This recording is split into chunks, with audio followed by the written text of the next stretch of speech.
Abu Dhabi Kerala social centre UAE തലത്തിൽ ഒപ്പന മത്സരം സംഘടിപ്പിച്ചു. 3 വിഭാഗങ്ങളിലായി 19 ടീമുകൾ പങ്കെടുത്തു. ജൂനിയർ വിഭാഗത്തിൽ 8 ടീമും സീനിയർ വിഭാഗത്തിൽ 4 ടീമും മുതിർന്നവരുടെ വിഭാഗത്തിൽ 7 ടീമും പങ്കെടുത്തു. ജൂനിയറിൽ നർത്തന ഡാൻസ് സ്കൂൾ 1ാം സ്ഥാനം നേടി. സീനിയറിൽ നൃത്യ അബുദാബി 1ാം സ്ഥാനം നേടി. മുതിർന്നവരുടെ വിഭാഗത്തിൽ 2 ടീമുകൾ 1ാം സ്ഥാനം പങ്കിട്ടു.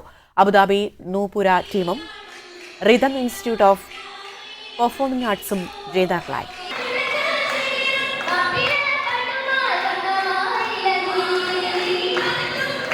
Thank you.